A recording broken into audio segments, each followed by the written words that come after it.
Bien, estamos ahora en Facebook. Tengan todos buenas tardes. Me presento con ustedes ya conocido en esta plataforma, su amigo Isaí Carrera Martínez, administrador de esta página de Facebook en la cual estamos compartiendo conocimiento. El día de hoy es una ocasión muy especial, pues nos acompaña nuestra ponente, nuestra docente, sumamente experimentada en el tema que hoy se va a desarrollar. Eh, Tengo el gusto de poder presentar a la doctora Esperanza Soto Alonso, que nos va a acompañar a lo largo de esta charla que vamos a tener. Espero que puedan estar con nosotros y que puedan compartirnos, si es que nos ven a través del Facebook, compartirnos para que esta publicación llegue a más personas. La intención de este ciclo de conferencias es llevar este conocimiento a la mayor cantidad de personas, a la mayor cantidad, sobre todo de policías, que es el enfoque que tiene esta página. Entonces, sin más ni más, voy a presentar, permitirme, perdón, leer parte de la gran trayectoria y experiencia de la maestra Esperanza Soto Alonso. Es doctorante en Derecho Penal, licenciada en Derecho por la Universidad Autónoma de La Laguna, maestra en Derecho Penal y doctorado en el Instituto de Posgrados en Humanidades. Maestría en Proceso Penal Acusatorio por el Instituto de la Judicatura Federal, Escuela Judicial. En su experiencia como académica, como docente y conferencista y además capacitadora, ha sido docente en la Universidad Autónoma de La Laguna y en la Universidad del Valle de México, Campus Torreón. Es disertante además en diversos congresos y seminarios, de entre los que destacan Congreso Internacional Operemos México con Justicia, con el tema Reformas al Código de Justicia Militar, primer Congreso Virtual Internacional FIA 2020 con la ponencia Los derechos humanos de las personas privadas de la libertad. Conferencia virtual La sospecha razonable para el sistema penal acusatorio y oral, Capacitación Puebla. Conferencias Inspecciones policíacas para capacitadores y consultores especializados. El policía actúa en legítima defensa o en cumplimiento de un deber, impartida al Instituto Especializado de Ciencias Penales, IUS Penalistas y Jurídicos Orales de Jalisco. Conferencia virtual Niveles de contacto en la detención policial para Enlace Jurídico México AC. Conferencia virtual La Guardia Nacional y las Fuerzas Armadas en funciones de primer respondiente para el sistema penal acusatorio y oral, Capacitación Puebla, entre otras. Dentro de sus otras actividades relevantes, ha sido candidata finalista para ocupar el cargo de fiscal general del estado de Coahuila. Es además cuenta con un doctorado honoris causa otorgada por la Federación Iberoamericana de Abogados, por la Universidad Autónoma de Guerrero y Universidad Autónoma de Acapulco.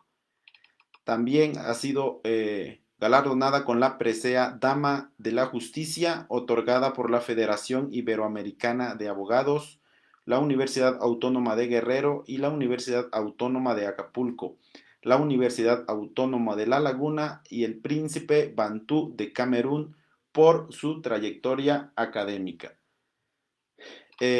Dentro de la obra quizá más reconocida por parte de la maestra, ha sido que ha publicado este libro y es además autora del libro que lleva por título Control Preventivo Provisional aplicado por el primer respondiente como acto de investigación previo a la detención en flagrancia, de Editorial Flores, y que es básicamente una larga trayectoria que creo que nos tardaríamos más de una hora en estar leyendo esta semblanza, maestra. Traté de sintetizar lo más que pude la síntesis curricular que usted me mandó.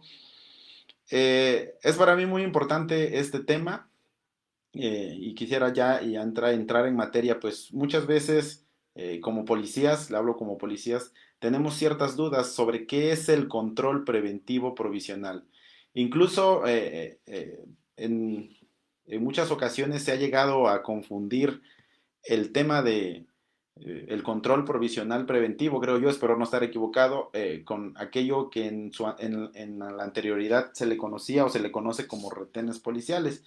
Espero que nos pueda resolver esta duda y ver cuál es la diferencia entre estas dos figuras.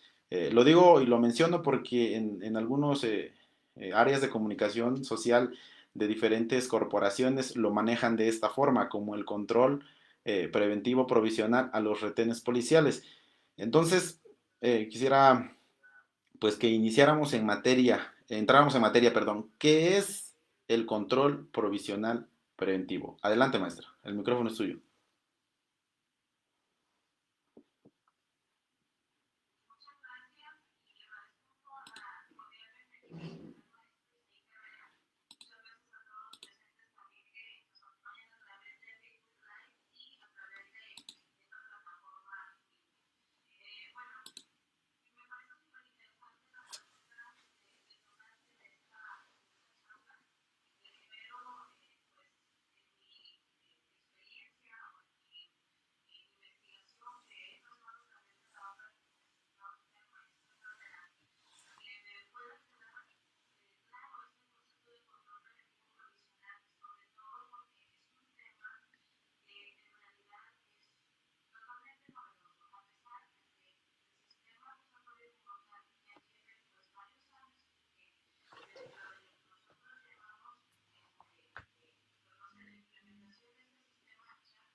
Al primer respondiente, ¿sí?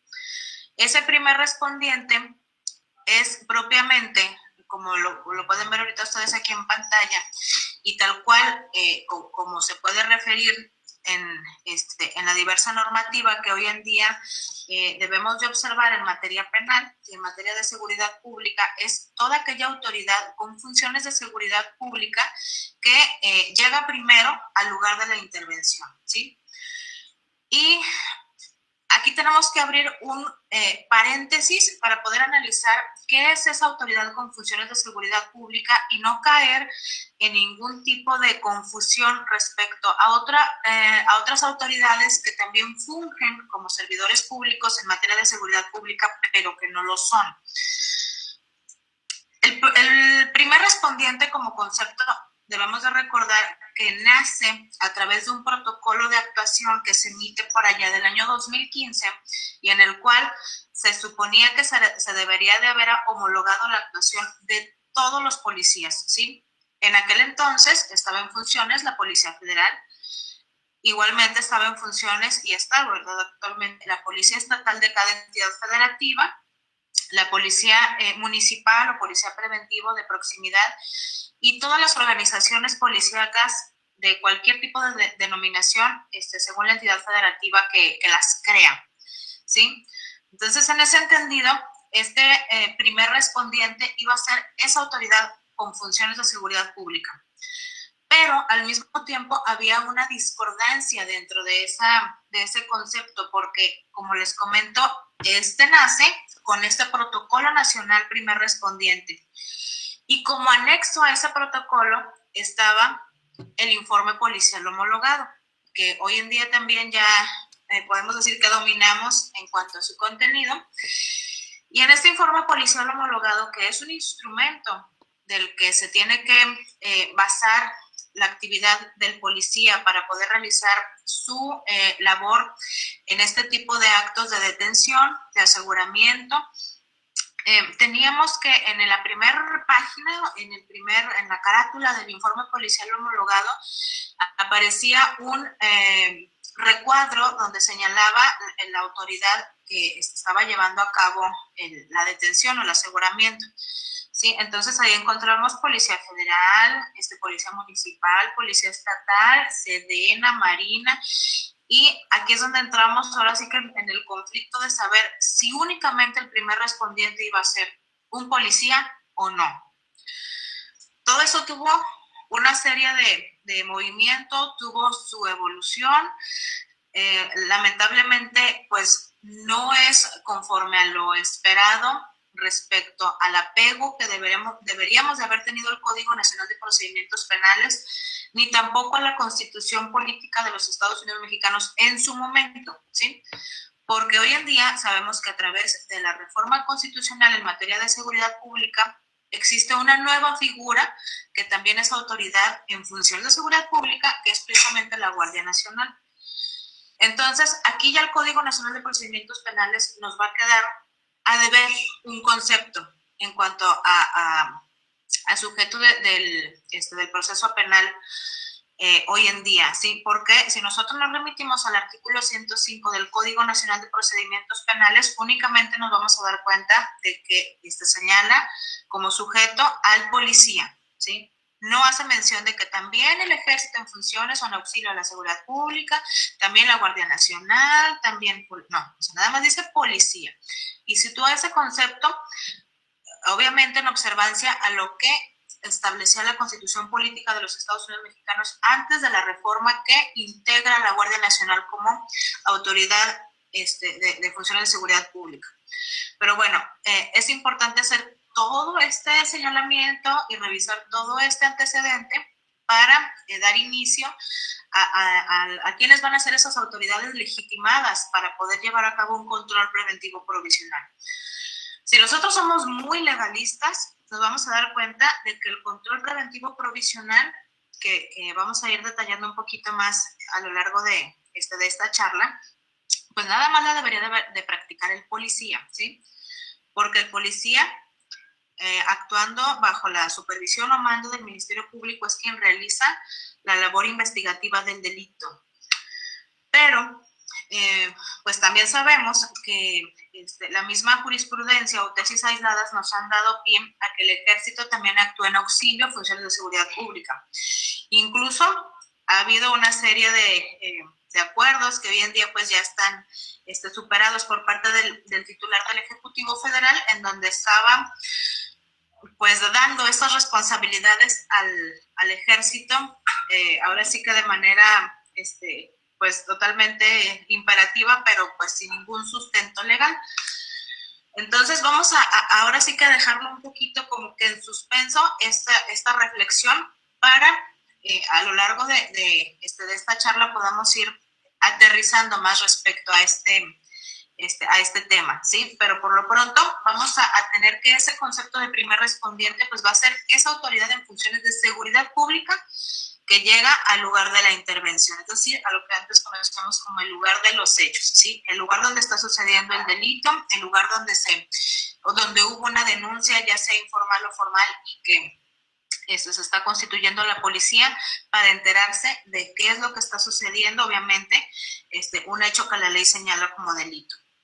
Ahora bien, Perdón, no sé si por ahí, maestro Isaí, me puede decir si se está visualizando mi pantalla que estoy compartiendo, porque estoy siguiendo la transmisión aquí por Facebook y nada más.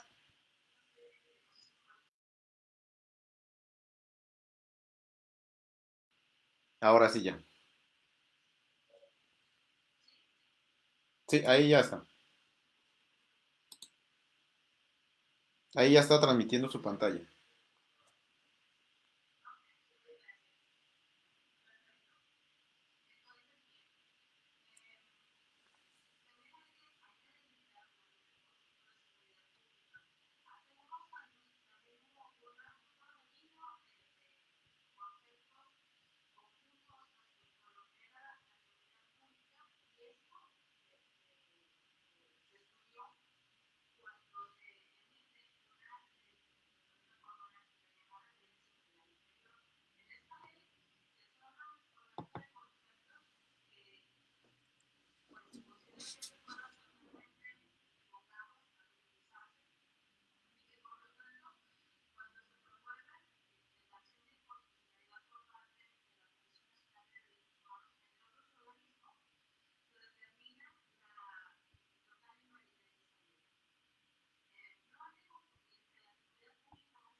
Ley que debemos observar es la Constitución Política de los Estados Unidos Mexicanos en cuanto a la labor policíaca, al respeto a los derechos humanos y por debajo de ella para utilizarla a nivel procesal en cuanto a este sistema de justicia penal adversarial es el Código Nacional de Procedimientos Penales, ¿sí? Entonces, teniendo ya ese parámetro, pues sabemos que la seguridad pública a la cual estamos aludiendo el día de hoy se va a encargar estos elementos de la policía que estoy mencionando.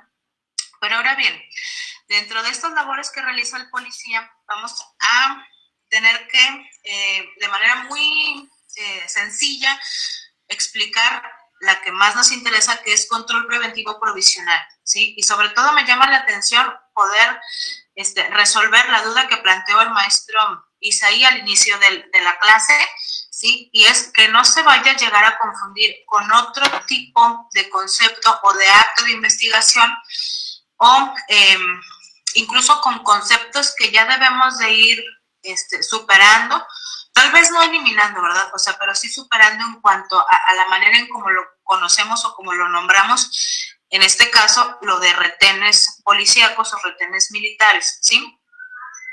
Hoy en día no se puede justificar una revisión arbitraria, una revisión pues sin mayor apoyo que el policía quiera o le plazca realizarla, ¿sí? Como tal, no se puede llevar a cabo esa revisión y por lo tanto no se puede establecer un retén nada más por, pues no sé, o sea, por simple imaginación o iniciativa de un policía, ¿sí? Siempre debe de estar justificado por alguna situación en particular. Entonces, aquí vemos que son esas tres funciones principales, que es las revisiones policíacas, que es como comúnmente nosotros conocemos a ese acto de investigación que el Código Nacional de Procedimientos Penales lo maneja como inspecciones. Ay, una disculpa, perdón, déjeme nada más moverle aquí al micho, ya, perdón. Entonces, esas son las inspecciones que pueden ser de personas, de vehículos o incluso ya traspasar esa situación y hacer ya un acto de investigación con control judicial que pudiera ser incluso un cateo a un inmueble.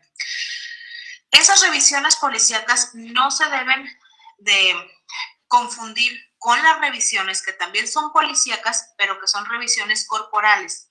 También están establecidas en el Código Nacional de Procedimientos Penales, pero a diferencia de las inspecciones, las revisiones incluyen el que se aporte de manera voluntaria algún fluido del cuerpo humano, ¿sí? La única diferencia sería en que las revisiones corporales, cuando no exista esa accesibilidad o esa voluntad por parte de la persona a la que se va a realizar ese acto de investigación, se puede solicitar una orden del juez de control, ¿sí? Y una vez que él así lo determine, pues ahora sí que mediante el uso de la fuerza realizar esa aportación de ese fluido, lo cual obviamente constituye, si ustedes me permiten llamarlo de esa manera, un atentado y una violación al derecho que tiene toda persona imputada a guardar silencio, es decir, a no realizar ninguna manifestación que lo pudiera autoincriminar. El aportar un fluido que pudiera dar un resultado a través de un dictamen pericial, ¿sí? Ya sea, no sé, una muestra de saliva, de sangre, de semen, un cabello, un vello, pues puede traer una consecuencia que puede incriminar a esa persona. Esto refiere a que cuando se practica este acto de investigación, la persona que lo resiente puede autoincriminarse, ¿sí? Lo cual pues es una violación al artículo 20 constitucional. Muy bien. Eso de manera muy sencilla, muy genérica, para poder establecer esa diferencia entre lo que es una inspección de persona y una revisión corporal. Ambas, en lo común, ¿verdad? Lo vamos a denominar como revisiones policíacas, ¿sí? Pero ahora bien, antes de entrar a lo que es el control preventivo provisional, perdón, vamos a también darle una pincelada a lo que es la flagrancia, ¿sí? Hay que recordar que el artículo 146 del Código Nacional de Procedimientos Penales nos señala que la flagrancia, pues debe de ser una detención por parte de la policía justamente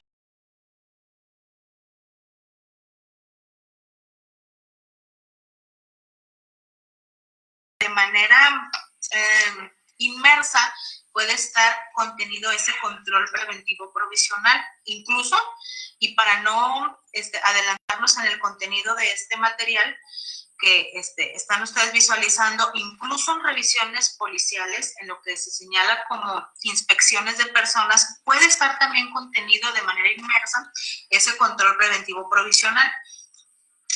Entonces, si nosotros analizamos estos artículos de manera muy minuciosa, nos vamos a enterar que no es necesario que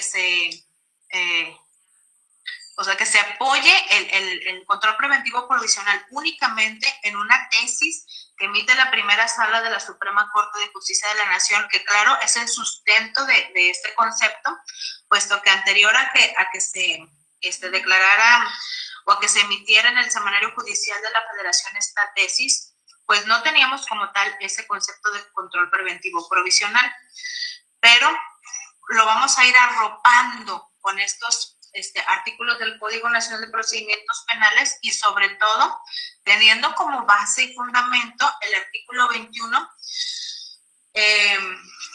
de la Constitución Política de los Estados Unidos Mexicanos, que le otorga el imperio de la investigación a la policía y al Ministerio Público que dirige la misma.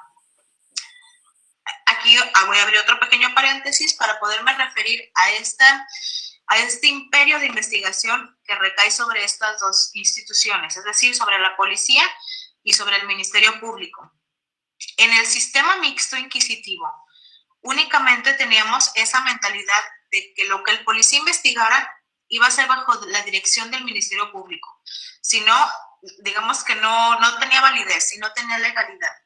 Hoy en día, el policía no puede ser tan pasivo en cuanto a sus actos de investigación, ¿sí? El policía debe de estar ya más encaminado a tener esa, vamos a llamarle entre comillas, esa autonomía investigativa. Pero no por ello quiere decir que no va a dar aviso al Ministerio Público hasta en tanto no la concluye. ¿A qué me refiero?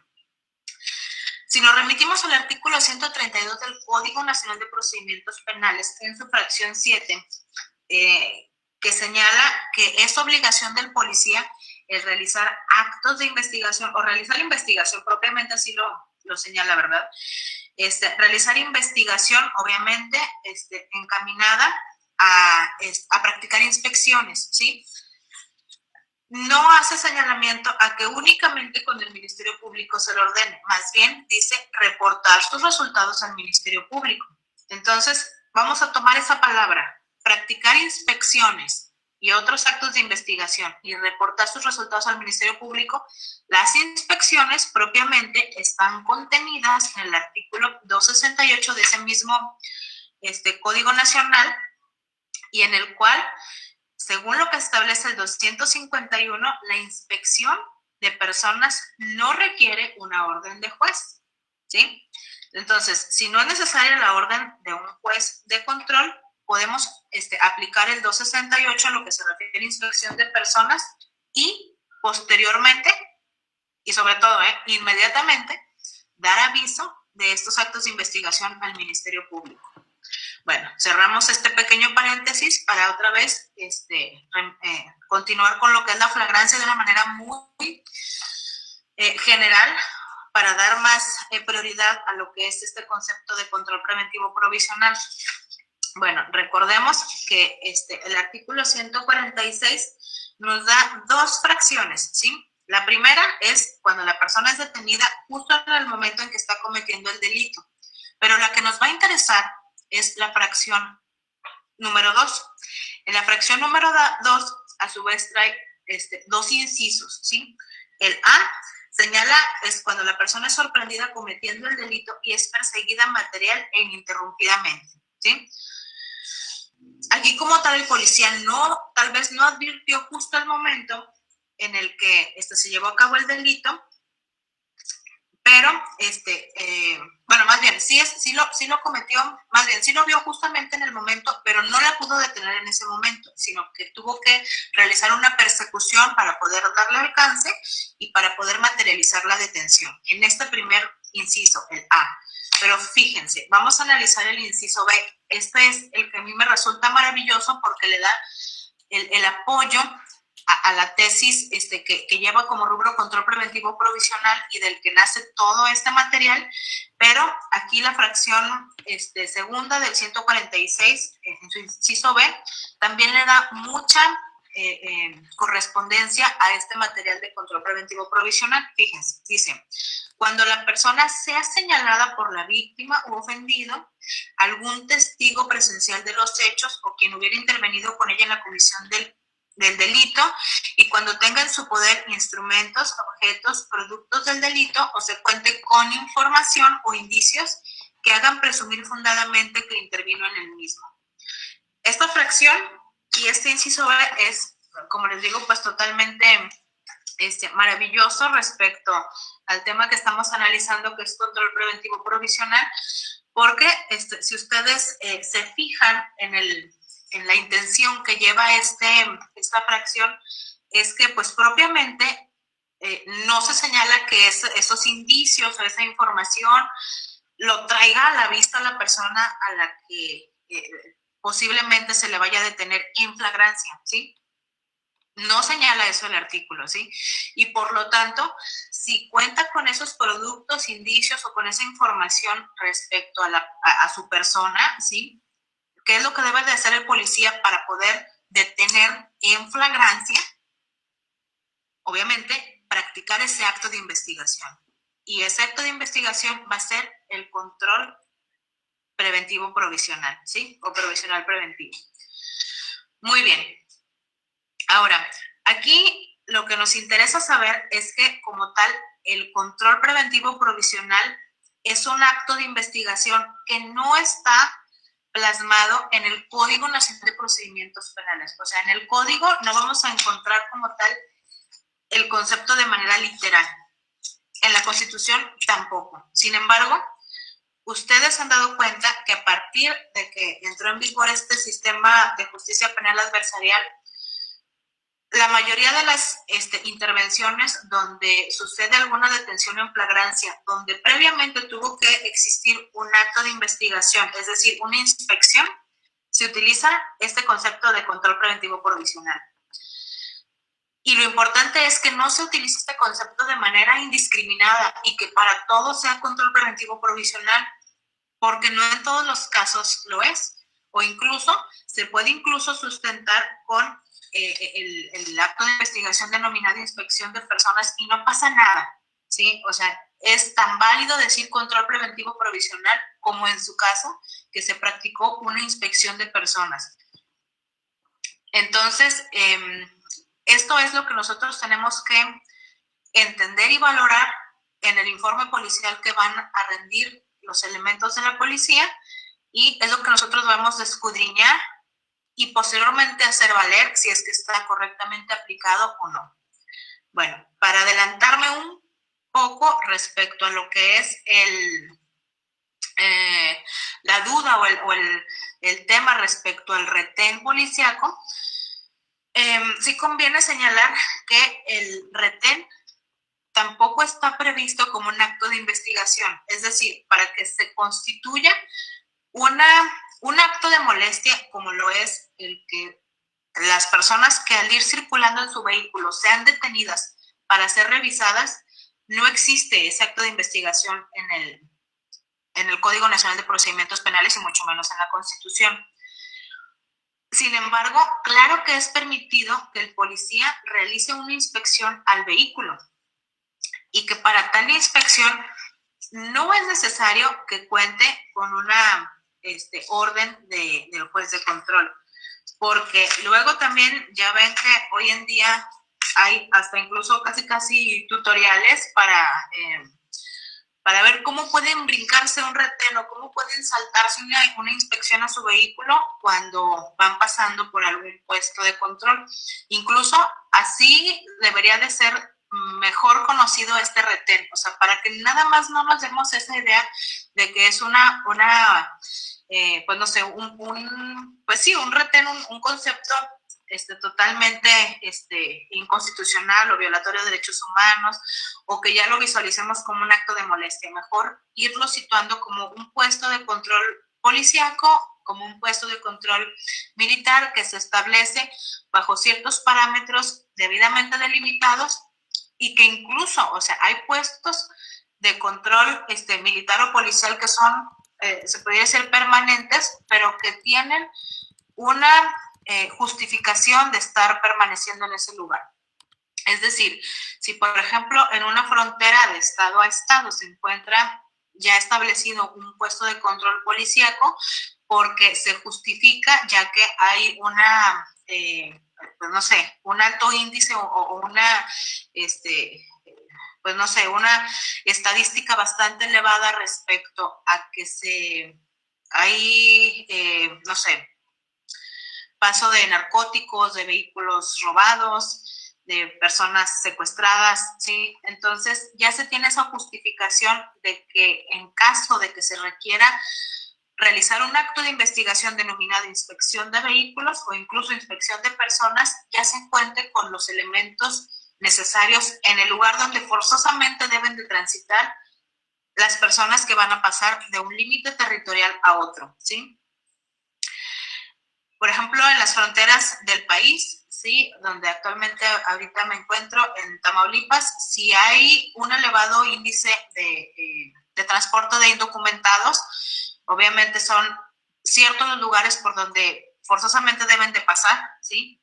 Los vehículos donde normalmente se transportan indocumentados, pues pueden ser tráiler, pueden ser camionetas cerradas, porque pues solamente no va a pasar uno o dos personas, o sea, se supone que la intención es realizar un negocio con este tipo de personas que van a pasar incluso de la frontera sur hacia Estados Unidos, lo lógico es que vayan en ciertos vehículos para que puedan pasar el mayor número de personas y que obviamente los que están cometiendo este tipo de delito pues puedan salir beneficiados de manera económica pues lo mayormente posible, ¿no?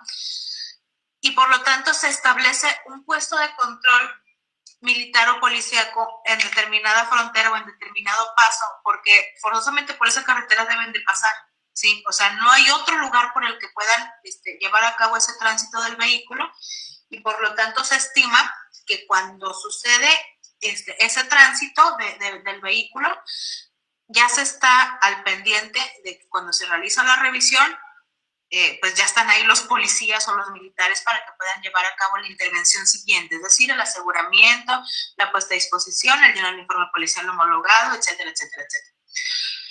Pero no es posible que un policía de buenas a primeras diga, bueno, yo creo que es necesario que verifiquemos que todos los que vayan a pasar por la avenida Juárez no vayan circulando con un vehículo robado. Así que, pues siendo las 18:40 horas, me voy a establecer aquí con mis compañeros en este cruce y voy a estar parando a cuanto vehículo circule por aquí cuando no traiga placas que correspondan a esta entidad federativa o que circulen sin placas. Entonces, aquí me voy a poner y voy a empezar a parar a todos sin ton ni son.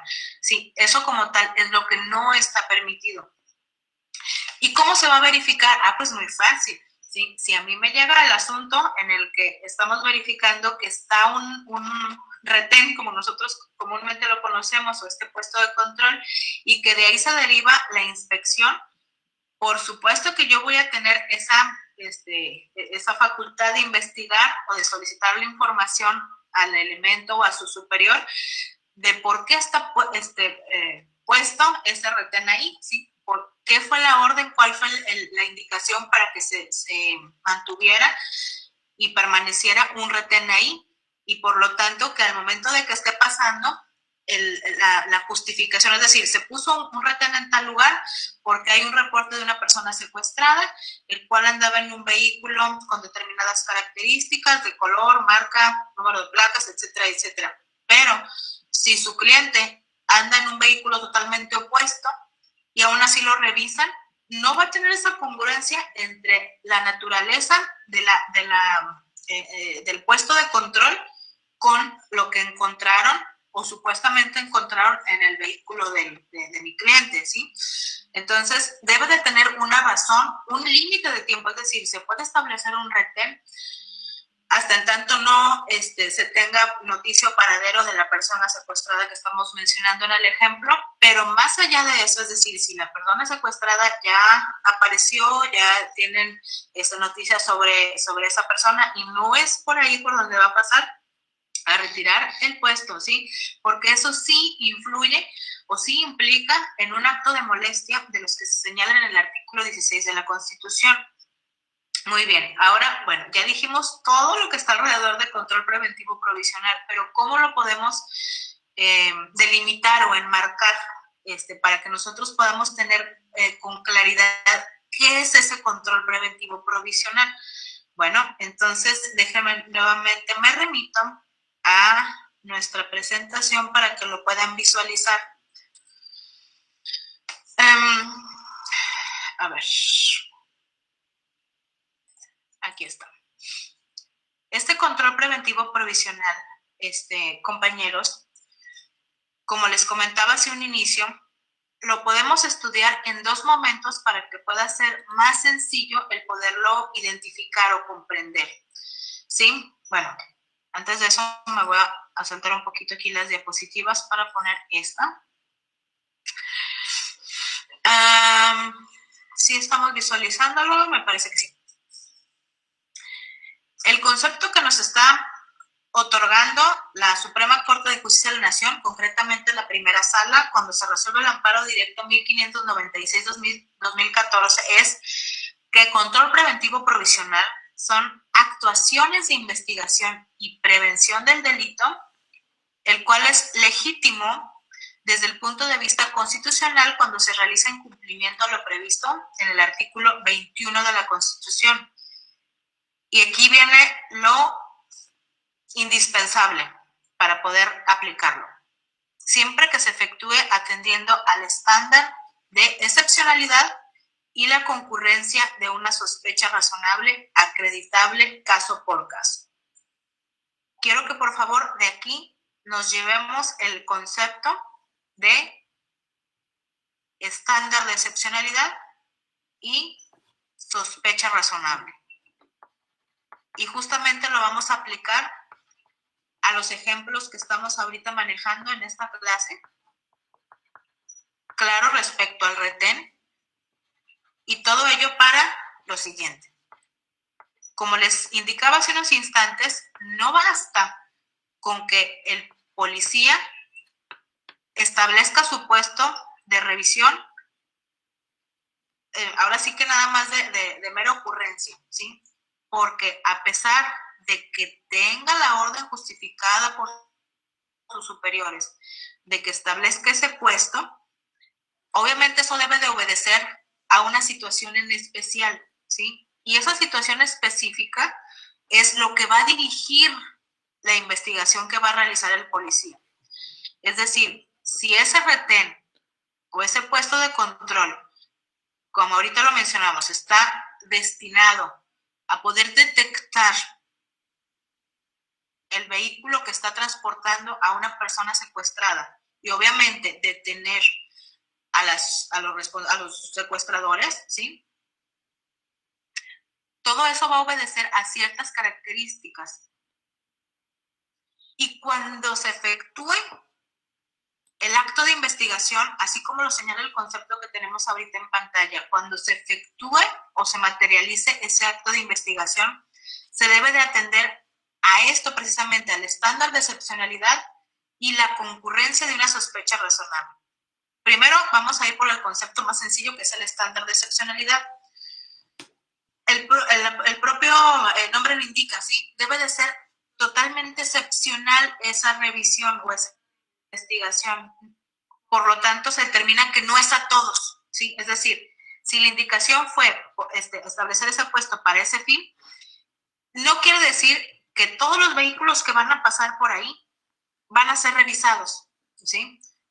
De ahí es que se debe de observar ese estándar de excepcionalidad, porque resultaría un poco imposible, ¿sí?, que se estableciera un puesto para poder realizar ese tipo de actuación y que les digan a los elementos que van a estar ahí. No tenemos la menor idea de a quién secuestraron, ni cuántas personas iban, ni en qué vehículo iban, nada más sabemos que pues a lo mejor va a pasar por aquí. Pues así va a estar bien imposible, ¿no? O sea, porque no habría manera de poder justificar como tal ese acto de molestia para todos, ¿sí? ¿Que puede existir ese caso? Pues claro que puede ser, ¿sí? Pero en realidad, para poder atender ese estándar de excepcionalidad, deben de ir justo hacia lo que está ya avanzado en cuanto a la investigación. Entonces, si ya se sabe que es un vehículo con tales características, es decir, si se describe ya color, marca, modelo, placas, a lo mejor no el número de la placa, ¿verdad? O sea, por decir, decir, pues vimos que traía placas de Nuevo León. Ok, entonces ya se está filtrando esa información y ya puede actualizarse ese estándar de excepcionalidad. Pero además de ese estándar de excepcionalidad, señala una sospecha razonable. Para esto, ahora sí vamos a la siguiente diapositiva. En esta sospecha razonable, cuando nosotros utilizamos o vemos ese concepto de sospecha razonable, no tenemos que confundirla con que sea una persona sospechosa. Y de aquí también mucho ojo, porque en realidad sospecha razonable también es otro de los términos o conceptos que los utilizamos ya de manera muy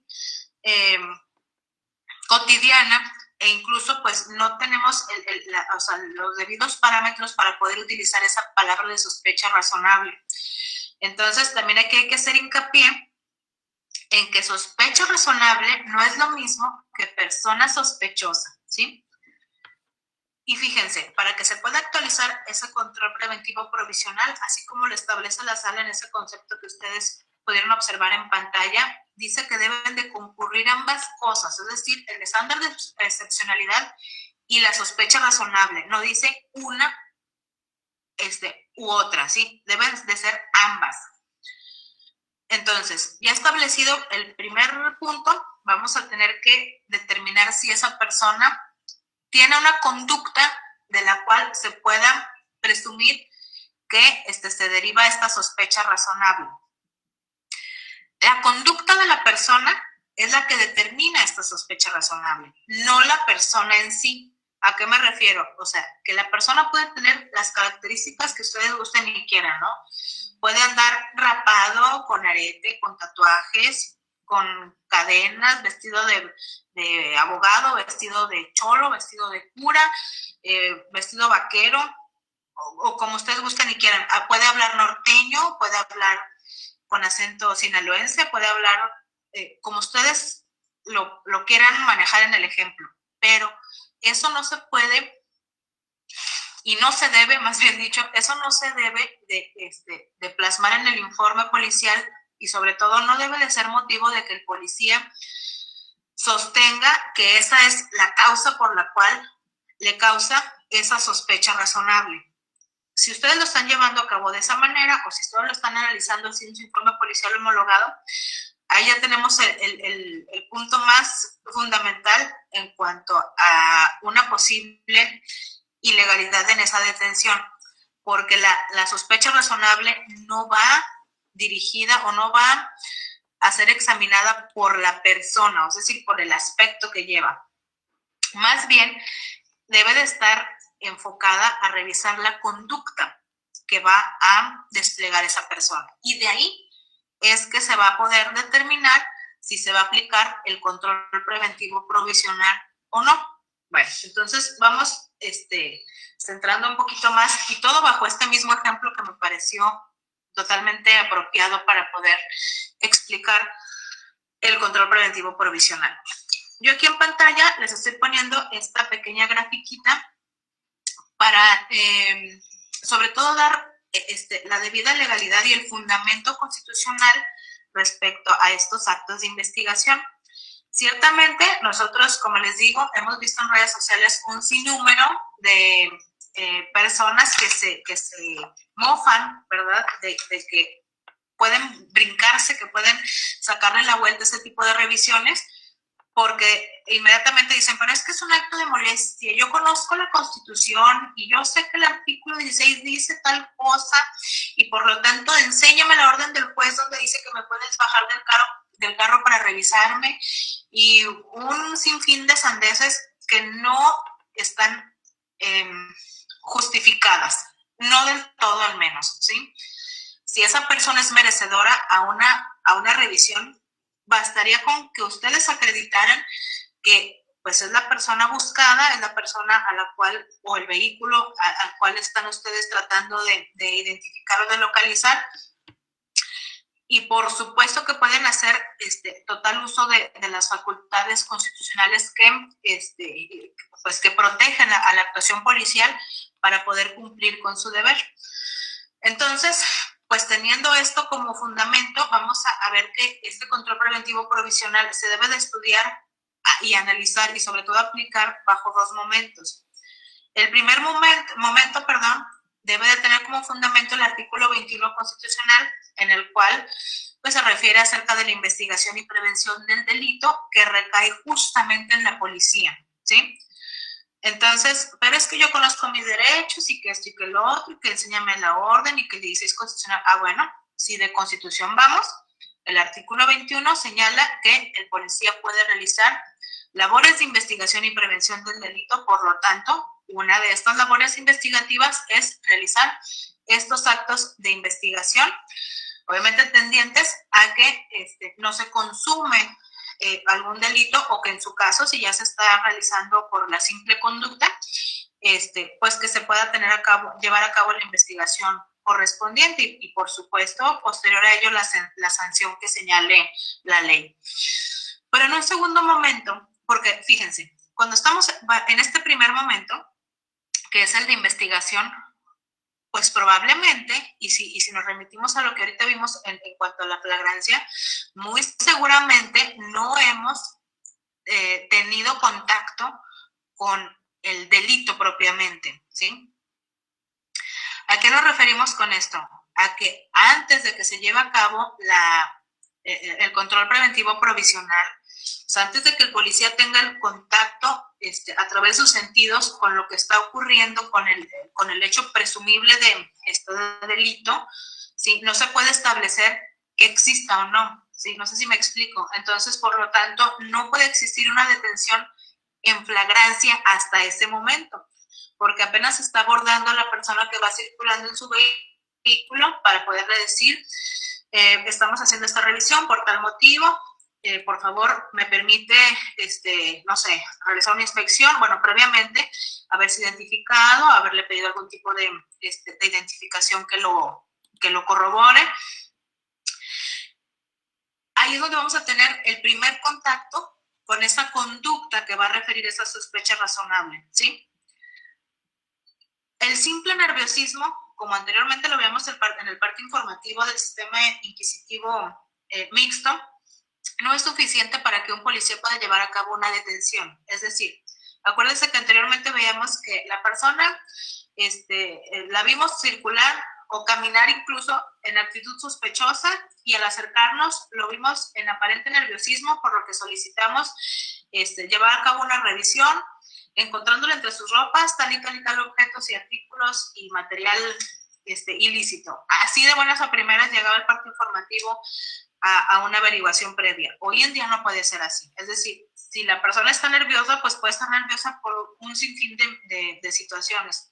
Incluso, y es totalmente válido, que pueda estar esa persona nerviosa por la simple presencia policíaca, pero eso no quiere decir que ya por ese motivo sea, bueno, o esté cometiendo un delito o lo vaya a cometer, ¿sí? O sea, hay personas que se ponen nerviosas o que nos ponemos nerviosas por el simple hecho de que se nos acerca un policía que anda armado, que está uniformado. Ese es precisamente el primer momento en cuanto al uso de la fuerza, y nosotros comprendemos que el hecho de que un policía porte un uniforme bajo ciertas características es precisamente para una labor de presencia, ¿sí? De que por el simple hecho de ver un policía ya sea motivo de una disuasión del delito, ¿sí? Entonces, por lo tanto, no se va a justificar únicamente como lo vimos nervioso, procedimos.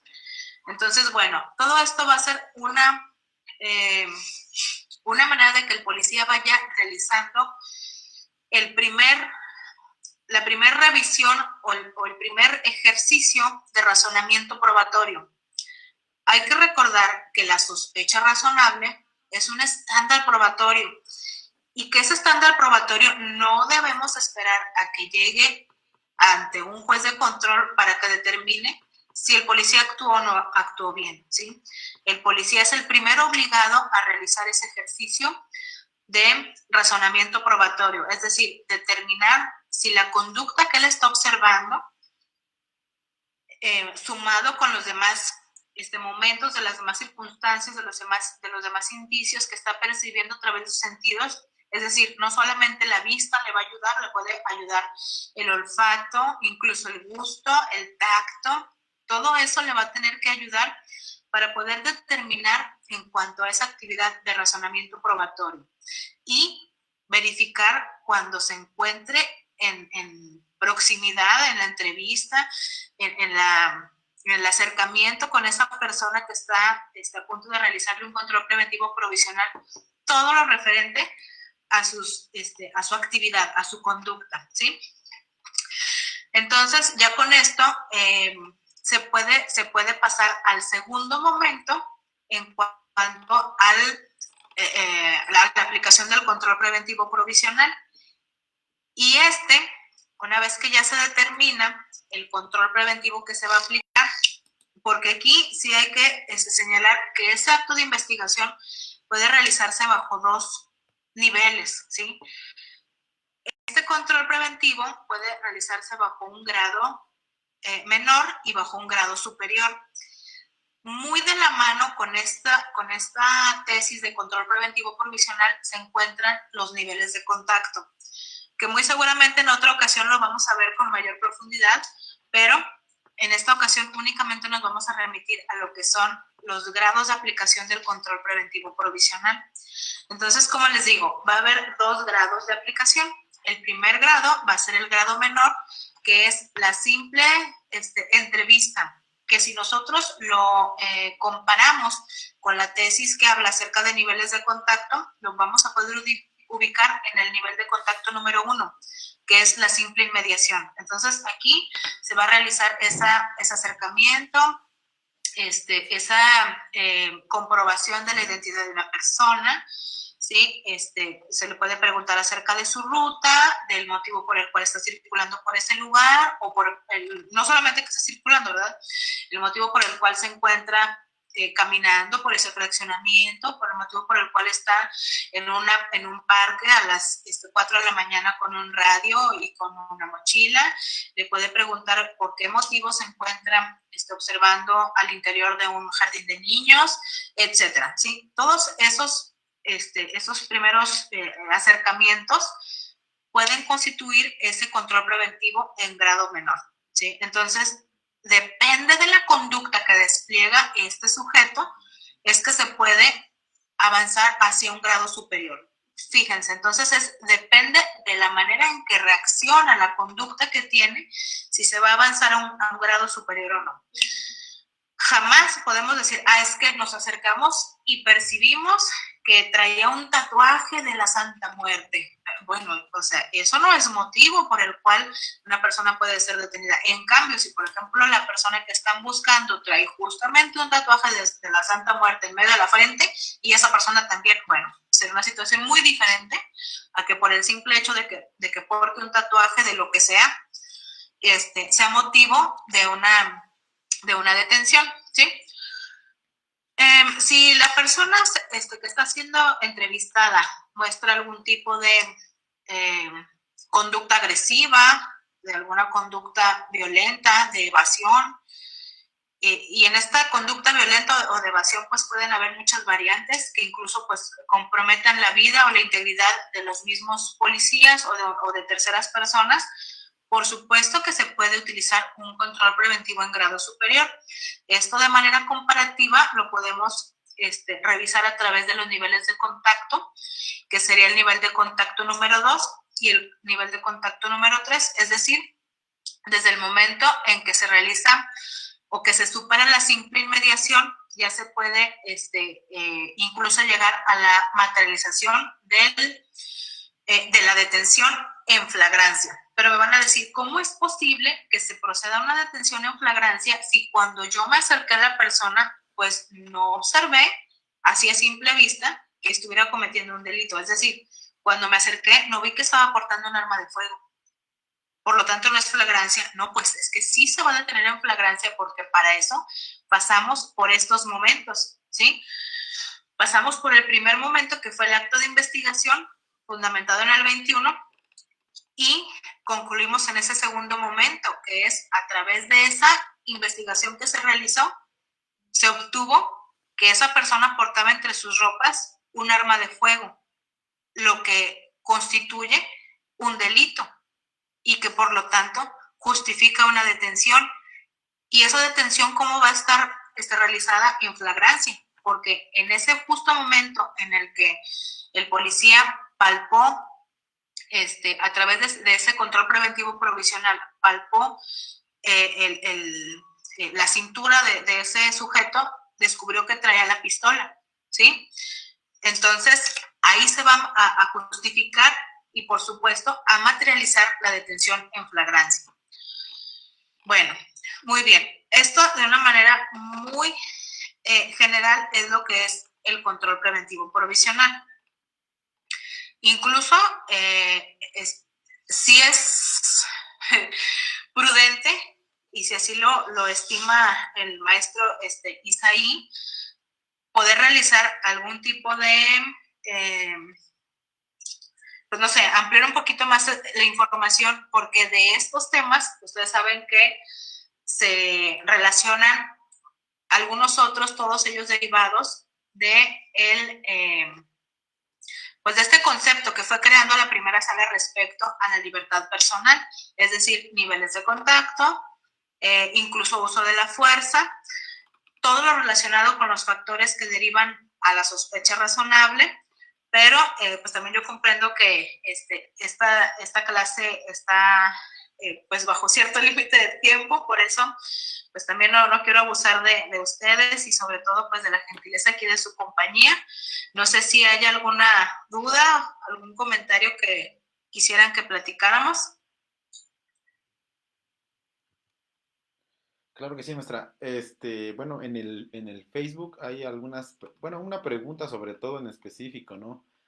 Con respecto a lo que ya le mencionaba yo al inicio, con el tema de precisamente que esta denominación que se le ha otorgado a lo que anteriormente se le conocía como un retén policial, ¿no? Digo, le mencionaba yo que pues ahorita en ciertas dependencias lo manejan como un control preventivo provisional, un filtro de control preventivo o puesto de control preventivo provisional. Y la pregunta que realiza uno de los participantes en el Facebook es de cómo sería la definición correcta. Incluso creo que dentro de la propia conferencia, de la propia ponencia, ya usted lo mencionó, que podía denominarse puesto de control policial, perdón. Sin embargo, creo que sigue existiendo como que esa confusión, ¿no? Confusión en el sentido de que pues nos hemos ido por ahora intitularle control preventivo provisional a un puesto de control, cuando no es así según lo que estoy percibiendo, ¿no? Como tal, el control preventivo provisional ya está debidamente delimitado en cuanto a su concepto. Es decir, la definición de control preventivo provisional ya la estableció la primera sala cuando pues emite las tesis correspondientes a la materia, ¿sí? Por lo tanto, el control preventivo provisional no es lo mismo que un retén, no es lo mismo que un puesto de control policíaco o militar, sino que es en específico la actuación de investigación y prevención del delito, ¿sí? Entonces, como tal, la actuación que se va a señalar cuando se realice, bueno, al momento en que está establecido un puesto de control, es cuando se materializa este acto investigativo. No sé si los estoy confundiendo más, es decir, está puesto el retén o el puesto de control militar y se establece para qué efectos se está poniendo en determinado lugar, en determinada carretera, en determinada avenida, en determinado límite de frontera de las entidades federativas y tiene una razón por la cual se encuentra en ese lugar y también está delimitado por cierta temporalidad. Si no está determinado por cierta temporalidad, también debe de estar justificado el motivo por cual debe de ser permanente. Pero cuando el policía se aproxima hacia la persona y realiza el acto de investigación es cuando aplica el control preventivo provisional. Entonces, como les digo, este concepto no está en nuestro Código Nacional de Procedimientos Penales, pero lo usamos de manera cotidiana y lo observamos en los informes que realizan los policías, pero materialmente se verifica hasta que como tal se realiza esa aproximación con la persona a la que se le va a aplicar. Dicho en otras palabras, es como si fuera el antecedente a la inspección de personas, ¿sí? ¿Sí me... Claro, o sea, creo que en muchas ocasiones, incluso me gustaría poner un ejemplo, que cuando llegamos, por ejemplo, a verificar un hecho del cual nos da conocimiento 911 o C2 o C4, como lo quieran llamar, en donde nos visualicen, antes de llevar a cabo o al momento de verificar ese reporte, podemos efectivamente estar realizando este control preventivo provisional para posteriormente llevar a cabo la detención, si es que fuese el caso. Creo que incluso, usted me corrige si estoy en lo incorrecto, el Código Nacional precisamente establece en cuanto a las inspecciones que deben cumplir ciertos requisitos con respecto a las inspecciones que debe existir previo una denuncia para poder llevar a cabo una inspección. Desgraciadamente, muchas veces como policías estamos viciados por un procedimiento anterior, como usted lo mencionó, un procedimiento anterior que estamos y que nos negamos sobre todo a despojarnos de esas malas prácticas sin saber que lo que nosotros realizamos en el lugar de intervención va a repercutir sobre todo en un juicio, ya sea en una sentencia condenatoria o absolutoria, porque lo que realizamos, muchas veces como policías no entendemos que lo que realizamos en el lugar de intervención impacta mucho en la secuela del procedimiento. Y precisamente algunos comentarios en el Facebook, perdón, iban enfocados en esa cuestión, ¿no? En que no nos queremos despojar de esa información antigua que traemos para poder tener nuevos conocimientos, sobre todo este tema del control provisional preventivo, que es una de las de los conceptos nuevos. Ahí en la aplicación, en la de Meet, un compañero pregunta, ¿en qué consiste la restricción temporal del ejercicio de un derecho, maestra?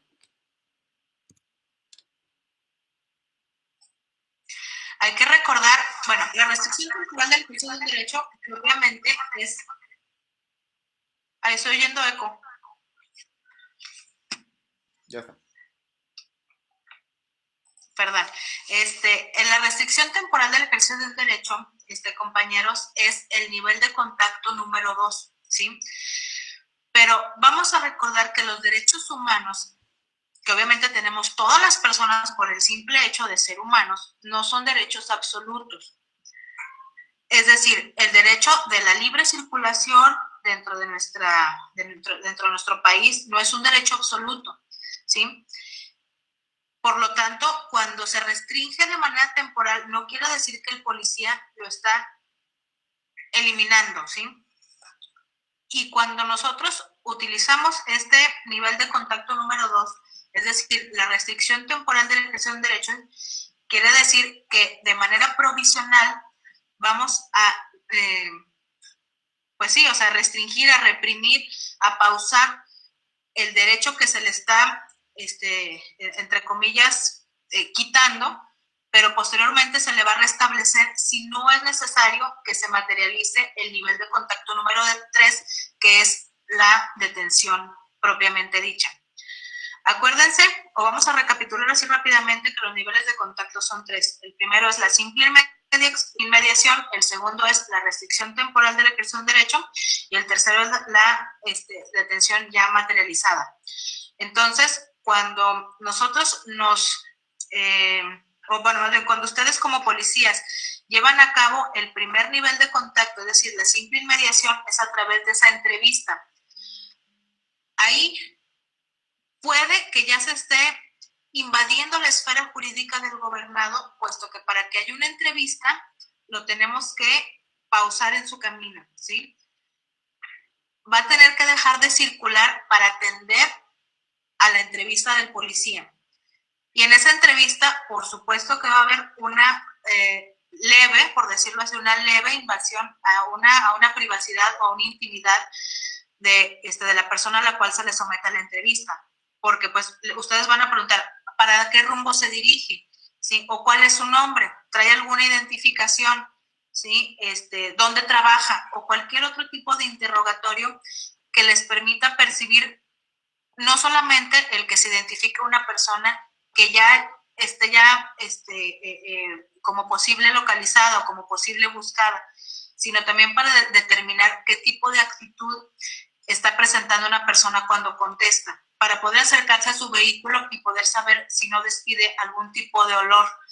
Y cuando me refiero a olor, no significa que nos refiramos únicamente a que sea un olor a algún narcótico o que traiga algún tipo de aliento alcohólico ni nada por el estilo, sino por el simple hecho de que huela a sándwiches, podemos determinar, o ustedes pueden imaginar si en la caja de un camión van los tomates que dice que van o si van personas indocumentadas, ¿sí?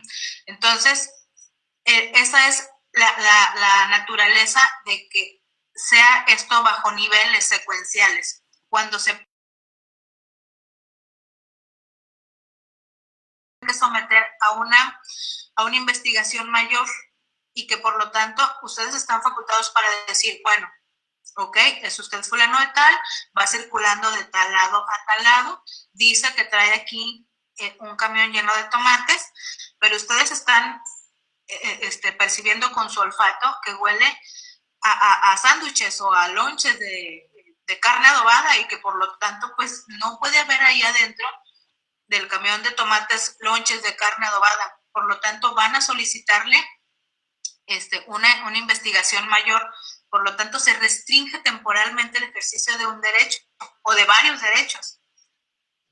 Y que posiblemente, bueno, sí dejaron ahí el lonche de carne adobada y que por lo tanto sí se percibía ese olor y no había mayor circunstancia negativa o hecho que la ley considera como delito, y puede restablecerse ese ejercicio de su derecho.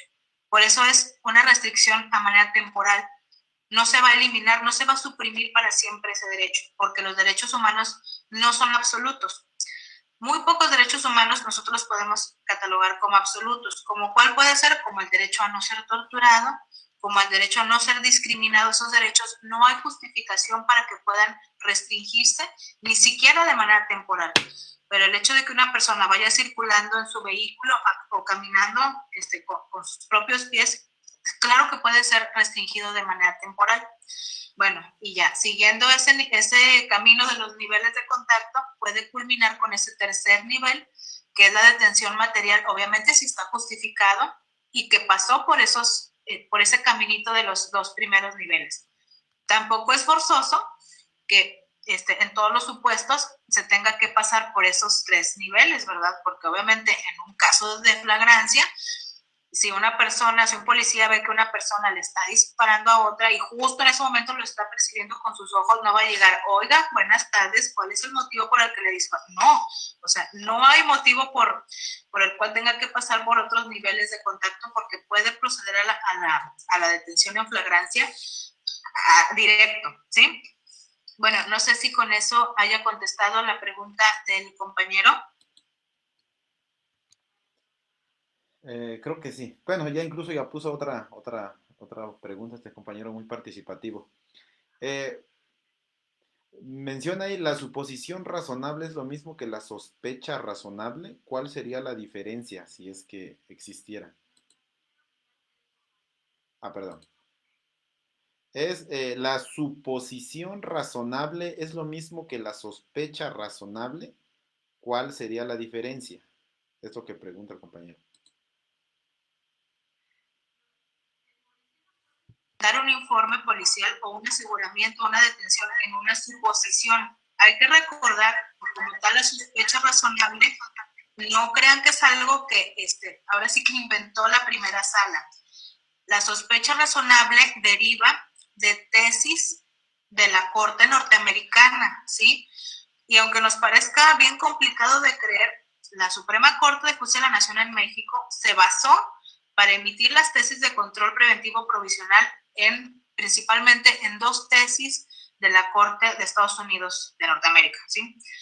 La primera de ellas y la más emblemática es la sentencia o el caso Terry contra Ohio. Aquí es donde nace ese concepto de sospecha razonable.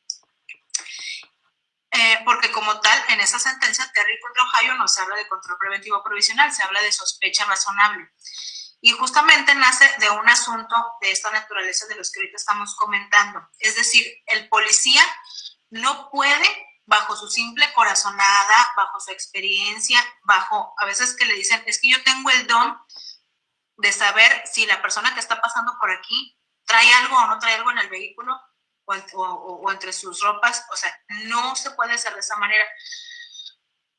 Y no descarto que sí puedan tener algunos compañeros, pues así como lo refiero, ese don, ¿verdad? O esa corazonada, o ya esa experiencia que les haga saber que tal persona bajo ciertos comportamientos, claro que esté cometiendo el delito, pero a pesar de que así sea, no se puede plasmar así en un informe policial homologado, que es donde nosotros revisamos la actuación del policía. Entonces, ese concepto que usted me está manejando de suposición razonable no puede ser utilizado en este sistema de justicia penal adversarial. ¿Por qué? Porque la actuación del policía no se va a basar en suposiciones, sino se va a basar en un estándar probatorio denominada sospecha razonable.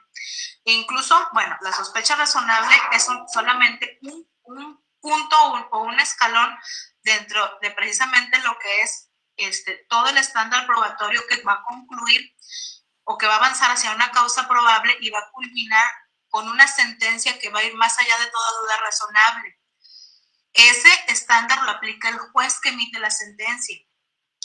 La sospecha razonable la tiene que revisar y verificar primeramente el policía, ¿sí? Quien va a determinar si la conducta que está percibiendo es o no es motivo de una aplicación de un acto de investigación. Posteriormente, eso le va a llevar a una detención en flagrancia. De ahí puede pasar a una causa probable. Esperen. Pero también el Ministerio Público está obligado a revisar ese estándar de sospecha razonable cuando emite su acuerdo de retención. Porque si hagan de cuenta que el Ministerio Público, sin audiencia pública, tiene que hacer una mini control de detención, de legalidad de detención, ¿sí? Y decidir si el policía actuó legal o no. Entonces, ahí también el Ministerio Público está revisando ese estándar de sospecha razonable. Ok, entonces, con esto concluyo al decir que la suposición razonable o la suposición simple no tiene sustento o cabida dentro del sistema adversarial. En cambio, la sospecha razonable, hacer un estándar probatorio que está debidamente sustentado en la actuación que está llevando a cabo la primera sala en estas tesis que les comento, que derivan de las tesis norteamericanas donde nace este concepto de sospecha razonable. Eso sí, se puede aplicar y plasmar en el instrumento informativo. Sí, compañero, espero que haya quedado claro. Claro, bueno, otra más por ahí en el mismo chat dice, ¿podría explicarnos, dice, a qué se refiere con elementos objetivos a los que hace alusión la tesis en mención? Lo anterior con la finalidad de justificar que verdaderamente el policía se encuentra ante una sospecha razonable. Creo que se refiere más a los elementos objetivos. Si nos podría hablar. Maravillosa, pero la verdad deberíamos de analizarlo así como que en una sesión. Sí, claro. Los elementos objetivos son los elementos que precisamente puedan ser comprobables. O sea, la parte negativa de esos elementos son los elementos subjetivos, es decir, lo que de manera subjetiva pudiera apreciar un policía. Y ahorita lo acabo de mencionar de manera muy coloquial, ¿sí? El policía no puede sustentar su actuación en una corazonada, en su experiencia, en su don, ¿sí? Esos son elementos subjetivos. Es decir, el policía no puede decir, con mis 20 años de experiencia dentro de la institución, al observar cierta conducta o cierta persona, determiné que él estaba portando entre sus ropas un arma de fuego, por lo que procedí a aplicar un control preventivo provisional, el cual desencadenó el que al momento de que revisara su cinturón, su cintura, descubriera el arma de fuego, ¿sí? Eso no puede ser materia de de una legal actuación del policía. En cambio, los elementos objetivos pueden ser justamente los factores de sospecha razonable. Y esos elementos objetivos son los que son medibles o comprobables o que tienen ciertos parámetros de verificación. ¿Como cuáles pueden ser? Bueno, el que el policía inicie su razonamiento probatorio demostrando o argumentando en su informe policial homologado que la persona a la que le aplicó el control preventivo se encontraba a las 4 de la mañana en cierta delimitación geográfica de una ciudad donde en esa colonia precisamente hay alto índice de venta de droga o de robos a casa habitación. Entonces, esos son elementos objetivos. El hecho de que el policía pueda verificar con sus sentidos de manera clara y precisa que la persona a la que se le pretende realizar ese acto de investigación está realizando conductas notablemente inusuales y que no pueden ser justificables cuando se le realiza la primera intervención, ¿sí? Es decir, si la persona a la que se le va a acercar está deambulando en determinado fraccionamiento a las 4 de la mañana, sin motivo o razón aparente para estar asomándose al interior de los domicilios o al interior de los vehículos estacionados a las afueras de los domicilios, ¿sí? Esos son factores objetivos, que eso se puede ir armando y plasmando en el informe policial, a diferencia de decir, tuve la corazonada de que la persona que iba pasando por ahí, como estaba observando por por las ventanas de los vehículos, tuve el presentimiento que iba a robar. No sé si me explico, ¿sí? Esa es la diferencia entre esa carga objetiva que debe de llevar la aplicación de un control preventivo o cualquier otro acto de investigación de estos que estamos señalando el día de hoy, como pueden ser precisamente la inspección de la persona o la inspección del vehículo, y eso es lo que debe de ir debidamente plasmado en su instrumento informativo, sí, en su informe policial homologado, perdón. ¿Sí, compañero? Bien, creo que sí, ya quedó la pregunta. Bueno, una pregunta personal, doctora. Bueno, es evidente que en el informe policial homologado, pues obviamente en el apartado de narrativa no vamos a mencionar y le realicé el control profesional preventivo, no digo preferiblemente, sino más bien, no sé si estoy en lo correcto, creo que con la descripción de la actuación policial, el Ministerio Público o el juez de control va a leer esa parte de la narración, va a suponer que se llevó a cabo un control provisional preventivo. Ahora, la pregunta es, ¿qué tan importante es que el policía conozca del control provisional preventivo? Digo, eventualmente cuando se realice una detención, como ya lo mencionó, y de acuerdo a lo que establece pues también el Código Nacional con respecto a la verificación de la flagrancia, creo que es lo que mencionábamos hace unos momentos. ¿Cuál sería la importancia de que el policía, usted como profesional, cuál sería la importancia de que el policía conozca yo digo que si no en su totalidad, pero a gran cantidad o a gran escala, el control provisional preventivo, pero más que lo conozca, que lo pueda plasmar en un informe policial homologado?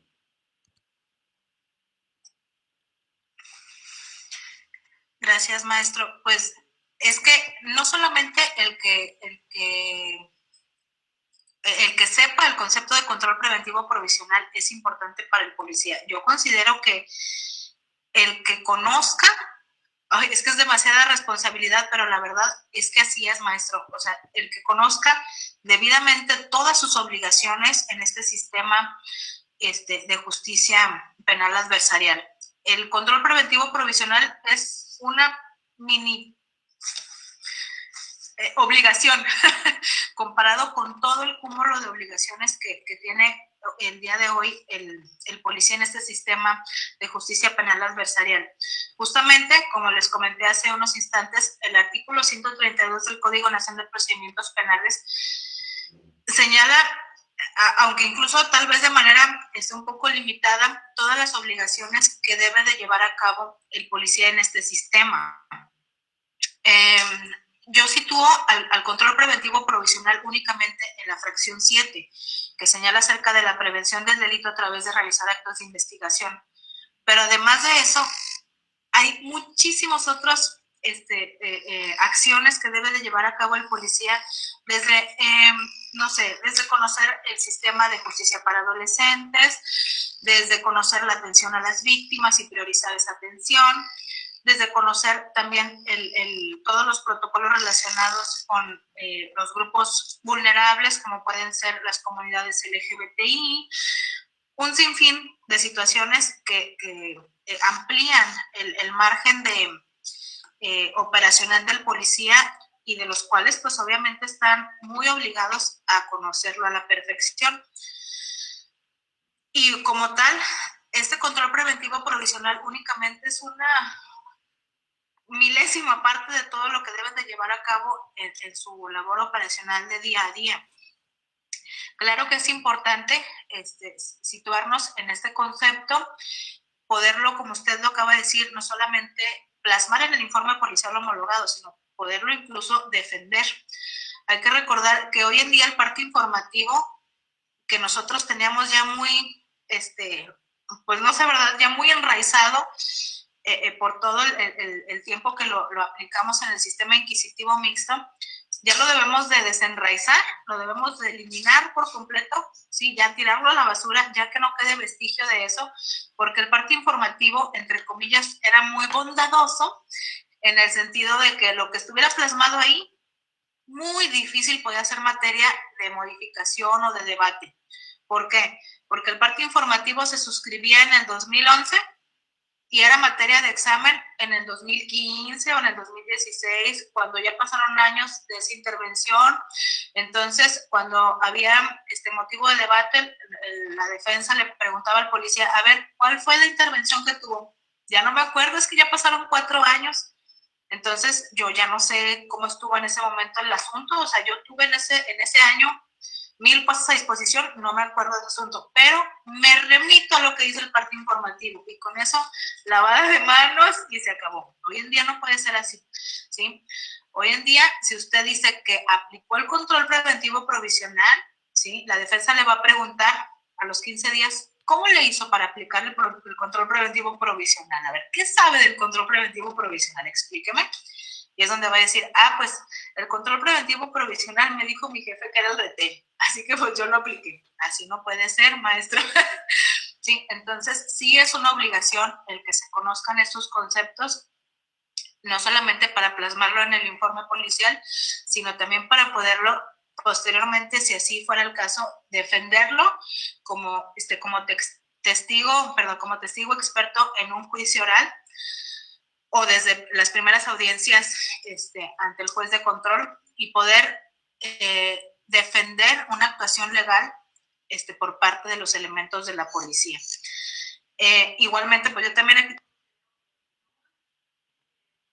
cargar toda la responsabilidad al día, pues los ciudadanos estamos ya muy informados, pero también muy mal informados. Entonces, también depende mucho de la participación de todos los ciudadanos. Por un lado, queremos seguridad, queremos tener un ambiente de paz y tranquilidad en las calles, pero también nos molestamos y no cooperamos cuando existe un acercamiento por parte de la policía, cuando pasamos por un puesto de control policíaco militar, ¿sí? Cuando pues por alguna razón se nos tiene que realizar algún tipo de acto de investigación, ya sea hacia nuestra persona o a nuestras pertenencias, y pues nos empezamos pues así a enfurecernos o a elevar de tratar de defender derechos como si fueran absolutos. Entonces, pues ahí sí es también bastante participación de los ciudadanos para que pues ahora sí que todo esto pueda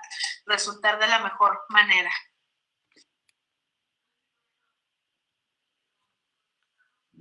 Claro que sí, maestra. Indudablemente es un tema sumamente amplio. Digo, su obra que usted publicó pues es bastante amplia, entonces no lo podríamos resumir en una hora y media, ¿no? Sin embargo, creo que es lo básico que debe conocer un policía. Hoy, y en conocimiento general para las personas que nos estén viendo, que nos lleguen a ver eventualmente en días posteriores, pues es una información que les pueda servir. No sé si dentro de la audiencia, de los que están conectados, ya sea en el Facebook o en la plataforma de Meet, tengan alguna pregunta. Yo creo que se quedaron con más dudas que con preguntas, con más dudas que maestra, porque de hecho esa es la intención, ¿no? De generar más dudas, generar más, como usted ya bien lo mencionó y lo adelantó, pues dentro del ciclo de conferencias, precisamente. No creo, yo creo que eso nos va a dar esta curiosidad de seguir preparándonos, de seguir conociendo. Pero como le decía yo, pues usted ya lo adelantó, ¿no? Viene más adelante el tema de la sospecha razonable, y que es el tema que vamos a desarrollar también, si usted nos los permite, y obviamente si dispone de tiempo, ¿no? Pues no sé si alguno dentro de los que están en la plataforma tuviese alguna pregunta, alguna duda o algún comentario, y si no fuese así, pues yo creo que vamos a ir finalizando este tema también por la cuestión de su tiempo valioso, doctora, que nos brindas. Dejo abierto momentáneamente el micrófono para ver si alguien quiere tomar la palabra y si no, pues ya vamos a ir finalizando.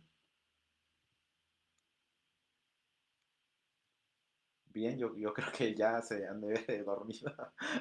Pero no, no. Pues nada más agradecerle. Ok, sí, sí, adelante. Buenas tardes, doctora. Buenas tardes, mi nombre es Ricardo Quiroz López, yo soy de la Policía Vial. Muchas veces nosotros nos encontramos con una situación en la que pues se ponen dispositivos, ¿verdad? Dispositivos conjunto con la Guardia Nacional, en el cual pues muchas veces hay conductores de motos principalmente que no portan placas, no portan placas.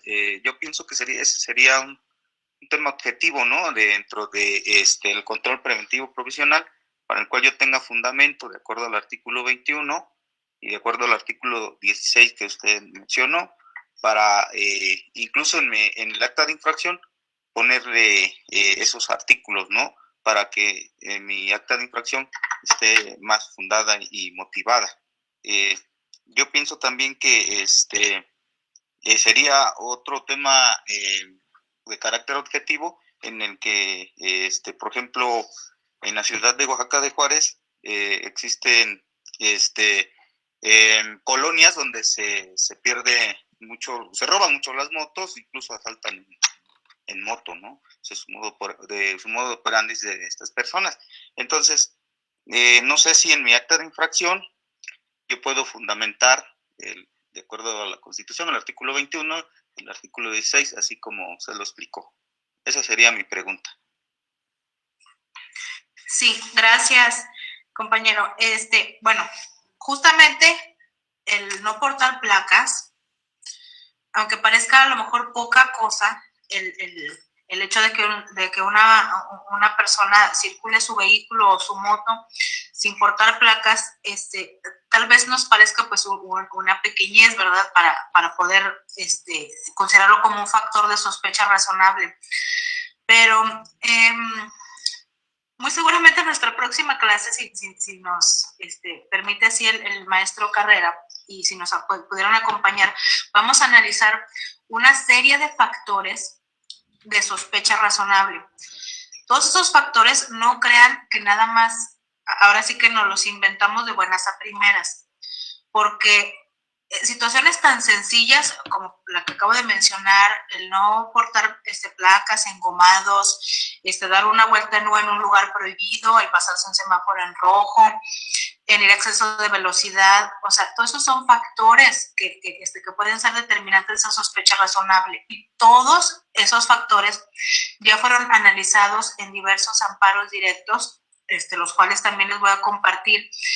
Y por supuesto que si esa actuación ya fue analizada y se ha determinado precisamente en ese sentido que esa conducta puede ser susceptible a que pueda ser pues motivo o favorecedor a que el policía pueda realizar ese acto de molestia, y por supuesto que pueda ser merecedora a una sanción administrativa o en su caso a una sanción penal si así fuera conveniente, pues por supuesto que se debe de llevar como fundamento principalmente el artículo 21 constitucional, pero sobre todo esto va a ir muy de la mano a poder revisar el concepto de sospecha razonable como estándar probatorio. Entonces, yo considero que es correcto lo que usted me acaba de decir. Por supuesto, la fundamentación en el actuar del policía debe de ser, pues, básico, ¿no? O sea, debe de ser indispensable para que su actuación sea justificada. No sé si sea conveniente el que nos extendamos para poder compartir el material que les comento, o si así usted lo considera, maestro Carrera, al momento de que compartamos la siguiente clase, veamos lo que ahorita el compañero López, Quiro López, nos acaba de preguntar, para no adelantarnos a la próxima disertación, porque es justo eso lo que vamos a tener que analizar en cuanto a la sospecha razonable, a esos factores pues indicativos, ¿no? De la sospecha razonable. Bien, bueno, por mi parte, pues no hay ningún inconveniente con el tiempo, más que nada por usted, si tuviese el tiempo y también la audiencia de poder escuchar esta parte de la sospecha razonable, que es muy importante para nuestra función, pues, ok, adelante, maestra, todo es bienvenido. Miren, de una manera muy breve, estos son algunos, ¿sí lo estoy compartiendo, compañeros? Sí, ya está compartiendo.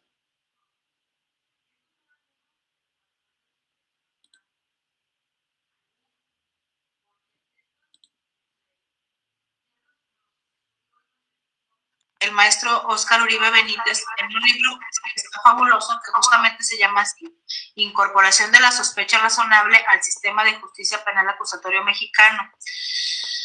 Y de una manera muy sintetizada, organizó algunos de estos factores que, como les digo, pues solamente son los mínimos, ¿no? Porque la Corte ha examinado muchísimos más en los diversos amparos directos que ha resuelto en este sentido y en los que obviamente se justifica el control preventivo provisional.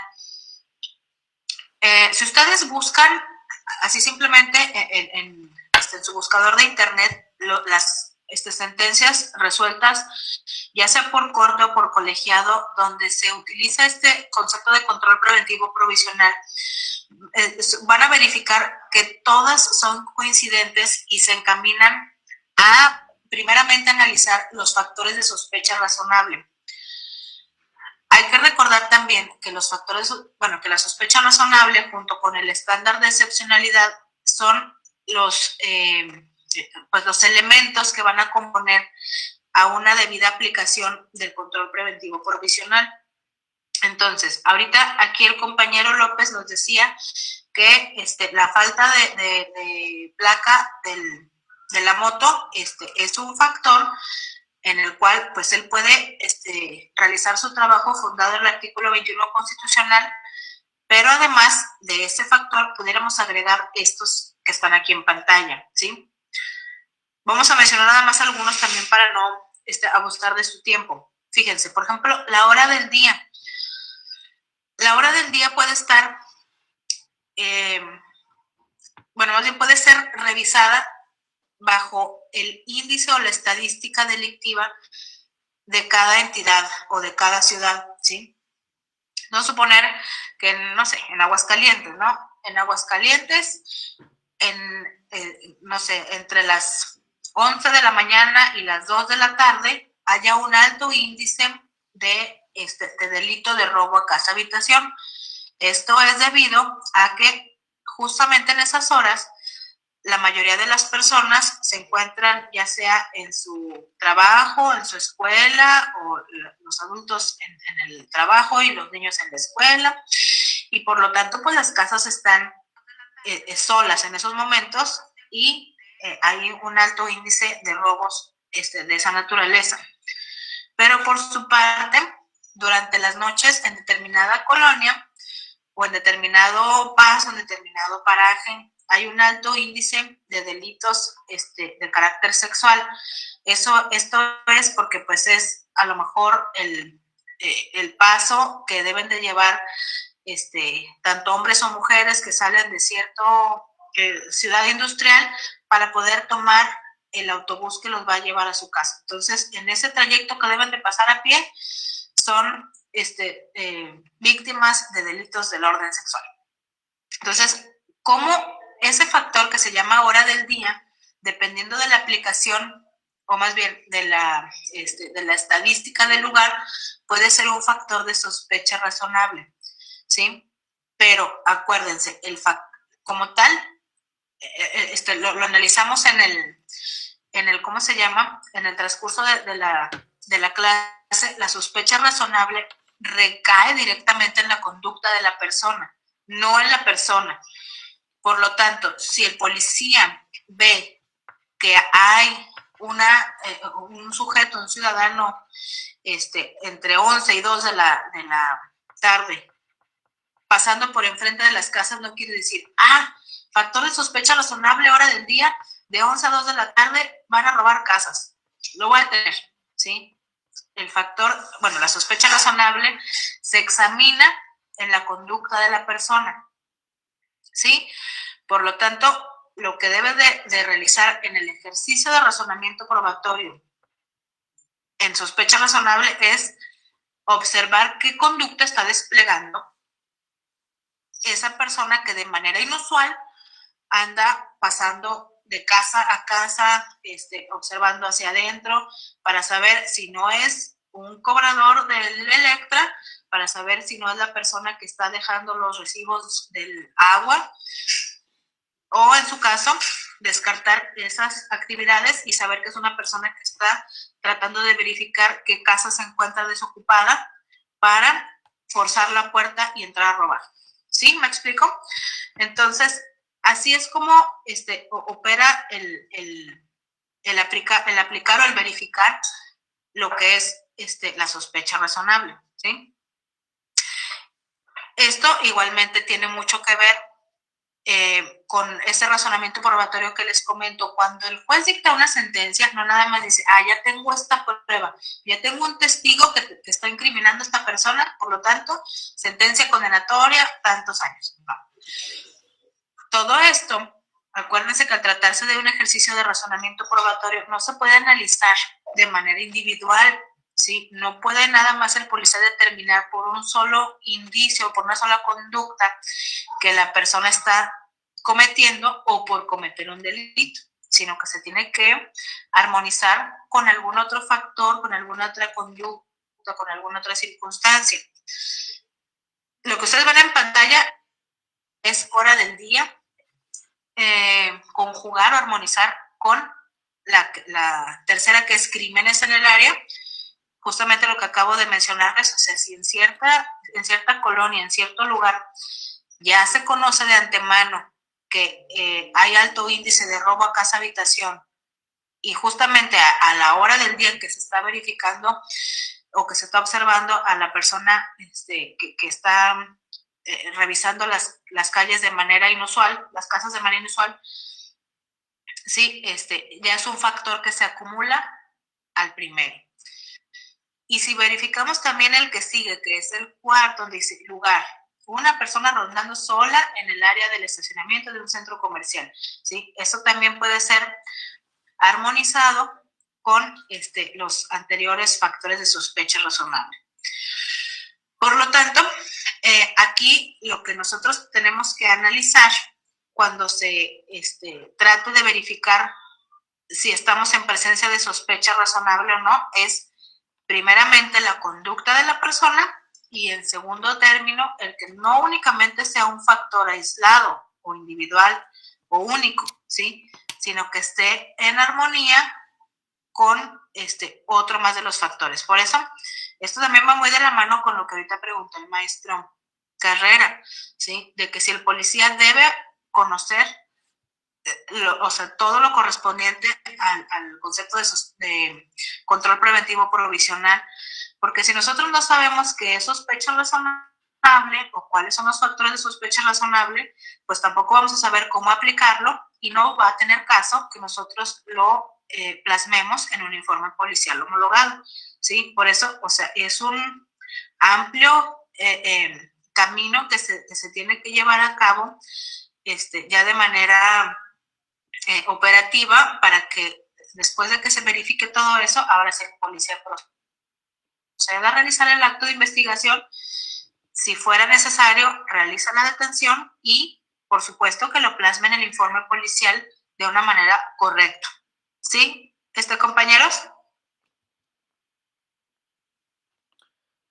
Muy bien, creo que sí, compañero López, creo que ya, sí está para. Ok, ¿alguien más que desee formular alguna pregunta, alguna duda. Como lo mencioné, creo que nos ha dejado más dudas y eso es lo importante. Entonces, maestra, creo que, bueno, por aquí hay en el Facebook hay un comentario que dice, bueno, el comentario manifiesta está bien en forma general y efectivamente, como lo mencionamos, es un término, es un tema muy amplio que debe ser examinado más detalladamente. Entonces, ya dentro del del programa que tenemos de conferencias precisamente viene este tema en el que podremos ya abordar de manera muy particular este tema y que pues vamos a tener obviamente si usted nos los permite y si está en la disponibilidad pues su presencia y explicar a fondo y llevar como esta misma línea con respecto al tema de la sospecha razonable, que es un tema muy importante, maestro. Que sí, cuente con ello, claro que sí, a sus órdenes. Muy bien, pues entonces, si creo que ya no hay otro comentario, alguna pregunta, pues me queda más que agradecerle, reiterar el agradecimiento, maestra, por habernos permitido dar 2 horas casi ya de su valioso tiempo para exponer este tema. Que pues esta información que en esta charla se manifestó les sirva de apoyo a los compañeros que puedan llegar a observarla en el transcurso de, del día, en el que tengan tiempo. No sé si tenga usted algunas palabras para nuestra audiencia. Sí, muchas gracias. Pues nada más agradecer nuevamente la invitación. Quedo a sus órdenes y pues bueno, nos vemos en la próxima clase. Preparen también sus preguntas y esperemos poder dar respuesta a todas y si no, pues yo me las llevo de tarea y prometo investigarlas, pero el chiste es que todos tengamos en claro pues nuestras actividades. Muchas gracias y pues buenas noches a todos. Claro, maestra, pues buenas noches y gracias. Nos estamos viendo pronto.